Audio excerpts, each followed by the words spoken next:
નમસ્કાર મિત્રો, પીએમ કિસાન યોજનાના 2000 રૂપિયાનો હપ્તો તો બધાને ખબર જ છે, બરાબર ને? એનાથી ખેતીના નાના મોટા ખર્ચમાં કેટલીક રાહત મળે છે એ પણ આપણે સૌ જાણીએ છીએ. પણ ક્યારેય એવો વિચાર આવ્યો છે કે જ્યારે મહેનત કરવાની ઉંમર નહીં વળે ત્યારે શું થશે?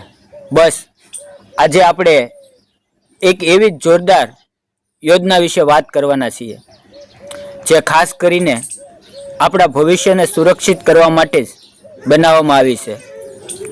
અને આજ તો આપણે આજનો સૌથી મોટો સવાલ છે, અત્યારની જરૂરિયાતો તો ચાલો જે તેમ પૂરી થઈ જાય, પણ ભવિષ્યનું શું?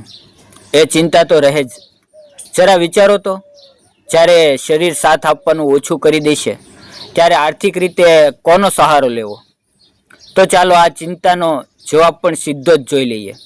અને જવાબ છે દર મહિને પૂરા 3000 રૂપિયાનું પાક્કું સરકારી પેન્શન.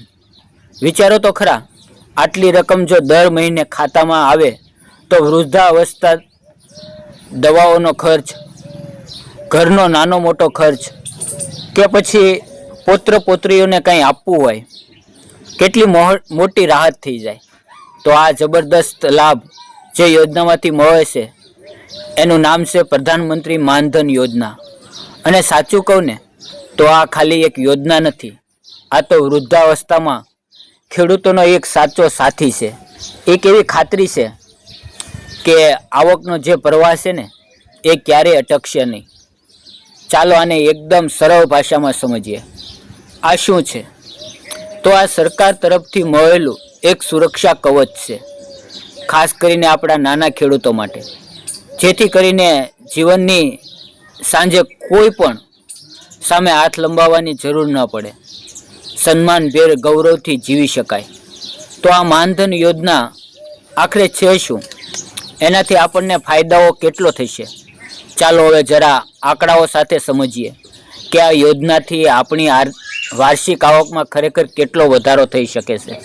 જુઓ, અહીંયા આંકડા જાતે જ બધું કહી રહ્યા છે. દર મહિને 3000 રૂપિયા એટલે કે વર્ષના થયા પૂરા 36000 રૂપિયા. હવે આ રકમ કોઈ નાની સૂની તો નથી જ. વિચારો, આમાંથી ઘરનું વીજળી બિલ, દૂધનો ખર્ચ કે પછી તહેવારોમાં થતા નાના મોટા ખર્ચા બધું કેટલું આસાનીથી નીકળી જાય. હવે આવે છે સૌથી અગત્યનો સવાલ કે ભાઈ આ લાભ કોને કોને મળી શકે? ચાલો તો ફટાફટ એની સરળ શરતો પર એક નજર નાખી લઈએ, જેથી ખબર પડે કે કોણ કોણ આ લાભ માટે હકદાર છે. આ યોજનામાં જોડાવાની શરત એ એકદમ સીધી સાદી છે. જુઓ, પહેલું તો ઉંમર 18 થી 40 વર્ષની વચ્ચે હોવી જોઈએ. બીજું, માસિક આવક 15000 રૂપિયાથી ઓછી હોય. અને ત્રીજું, લાભાર્થી નાના કે શ્રીમંત ખેડૂત હોવા જોઈએ. અને હા, છેલ્લે બેંક ખાતું આધાર કાર્ડ સાથે લિંક હોવું જરૂરી છે. બસ આટલું જ છે ને, એકદમ સહેલું. પણ હા, એક વાત ખાસ ધ્યાનમાં રાખવા જેવી છે, કોઈ વ્યક્તિ પહેલેથી જ સરકારી કોઈ બીજી પેન્શન યોજનાનો લાભ લઈ રહ્યો હોય તો પછી એ આ યોજનામાં જોડાઈ શકશે નહીં. હવે આ નિયમ એટલા છે કે જેથી વધુમાં વધુ જરૂરિયાતમંદ ખેડૂતો સુધી કોઈને કોઈ યોજનાનો લાભ પહોંચી શકે. તો સવાલ એ થાય કે ભાઈ આ બહુ બધું થાય છે કેવી રીતે? એ કંઈ જાદુ તો નથી ને? કેવી રીતે આપણી નાની નાની બચત ભવિષ્યમાં આટલા મોટા પેન્શનમાં ફેરવાઈ જાય છે? ચાલો આની પાછળનું જે ગણિત છે એને એકદમ સરળ રીતે સમજીએ. આખી યોજનાની યાત્રા એકદમ સીધી અને સરળ છે. જો 18 થી 40 વર્ષની ઉંમરમાં આમાં જોડાઈ જવાનું, પછી 60 વર્ષના થાવ ત્યાં સુધી દર મહિને એક નાની રકમ ભરવાની. અને સાંભળો, સૌથી મજાની વાત તો એ છે કે જેટલી રકમ આપણે ભરશું ને બસ એટલી જ રકમ સરકાર પણ આપણા ખાતામાં જમા કરશે. અને 60 વર્ષ પૂરા થયા પછી બસ પછી કંઈ ભરવાનું નહીં, ખાલી દર મહિને 3000 રૂપિયાનું પેન્શન લેવાનું છે આખી જિંદગી. હવે અહીંયા એક બહુ રસપ્રદ વાત છે. નિયમ સીધો છે, જેટલા જલ્દી જોડાશો એટલું ઓછું ભરવું પડશે. જો 18 વર્ષની ઉંમરે કોઈ જોડાય તો મહિને ભરવાના ખાલી ₹55, પણ જો 40 વર્ષની ઉંમરે જોડાવ તો ભરવા પડે ₹200. હવે વિચારો તો ખરા, રોજના એક ચા નાસ્તાના ખર્ચામાં જો આખું ભવિષ્ય સુરક્ષિત થતું હોય તો એનાથી વધારે સમજદારી ભર્યું બીજું શું હોઈ શકે? તો આખી વાત તો સાર શું નીકળ્યો? સાર એટલો જ કે આ એક એવો સોદો છે જેમાં ફાયદા જ ફાયદો છે.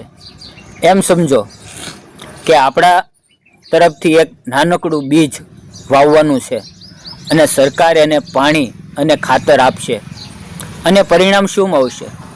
વૃદ્ધાવસ્થામાં ફળોની લહેરાતું એક આખું ઝાડ. પણ આ એક સવાલ મનમાં ચોક્કસ આવતો હશે કે ભાઈ, ભગવાન ન કરે પણ જો લાભાર્થીને વચ્ચે કંઈ થઈ જાય તો શું? આ ભરેલા બધા પૈસા પાણીમાં જશે? તો જવાબ છે ના, બિલકુલ નહીં. સરકારે આના વિશે પણ વિચાર્યું છે. ચાલો જોઈએ કે એવા સંજોગોમાં પરિવારને શું સુરક્ષા મળે છે. આ યોજના છે ને, એ ખાલી આપણા માટે જ નથી, પણ આપણા આખા પરિવાર માટે એક સુરક્ષા કવચ છે. જો ક્યારેય લાભાર્થીનું દુઃખદ અવસાન થાય તો એમના જીવનસાથીને પેન્શનની અડધી રકમ એટલે કે દર મહિને ₹1500 આખી જિંદગી મળતી રહેશે. આ એ વાતની ખાતરી આપે છે કે આપણા પછી પણ પરિવારને કોઈ આર્થિક તકલીફનો સામનો કરવો ન પડે. તો હવે આટલા બધા ફાયદા જાણ્યા પછી મનમાં એક સવાલ આવે કે ભાઈ, આના માટે અરજી કરવી ક્યાં અને કેવી રીતે? પણ જરાય ચિંતા ન કરતા, એની પ્રક્રિયા એકદમ સરળ છે. તો ચાલો એ પણ સમજી લઈએ. અરજી કરવાની પ્રક્રિયા એટલી બધી સહેલી છે કે કોઈ પણ કરી શકે. બસ 3 જ પગલાં છે. પહેલું, તમારા જરૂરી કાગળો ભેગા કરી લો. બીજું, તમારા ગામ કે શહેરના સૌથી નજીકના કોમન સર્વિસ એટલે કે CSC, જ્યાં બધા સરકારી ફોર્મ ભરાય છે, ત્યાં જવાનું. અને ત્રીજું, ત્યાં જે અધિકારી હોય એ ફોર્મ ભરવામાં પૂરેપૂરી મદદ કરશે. અને બસ તમારી નોંધણી થઈ ગઈ સમજો. અને હા, કંઈ બહુ બધા કાગળિયા ભેગા કરવાની પણ જરૂર નથી. ખાલી 3 વસ્તુઓ સાથે રાખવાની છે. એક તો આધાર કાર્ડ, બીજું એક ચાલુ મોબાઈલ નંબર અને ત્રીજું બેંકની પાસબુક. અને જો જનધનનું ખાતું હોય તો એ પણ ચાલે. બસ જુઓ, આ ચાર્ટ આખી વાતની સારાંશ કહી દેશે. એક તરફ આપણું નાનકડું યોગદાન અને બીજી તરફ સરકારનો એટલો જ સાથ. બસ આ બંને મળીને આપણા સુરક્ષિત ભવિષ્યનો મજબૂત પાયો નાખે છે. આ ખાલી યોજના નથી, પણ આપણા અને સરકાર વચ્ચેની એક એવી ભાગીદારી છે જે વૃદ્ધાવસ્થામાં આપણો હાથ ચાલી રાખશે. તો અંતે સવાલ એ છે કે શું આજની આ ચા નાસ્તા જેટલી નાની બચત આવતીકાલના એક આત્મનિર્ભર અને સન્માનભર્યા જીવન માટે એક સારો સોદો નથી? આના પર વિચાર જરૂર કરજો, કારણ કે આપણું ભવિષ્ય આપણા જ હાથમાં છે. જો મિત્રો વિડીયો પસંદ આવ્યો હોય તો વિડીયોને એક લાઇક કરી ચેનલને સબસ્ક્રાઈબ કરો. ફરી મળશું એક આવા સરસ મજાના વિડીયો સાથે. ત્યાં સુધી આવજો અને વિડીયો પૂરો જોવા બદલ આપ સૌ મિત્રોનો દિલથી ધન્યવાદ મિત્રો.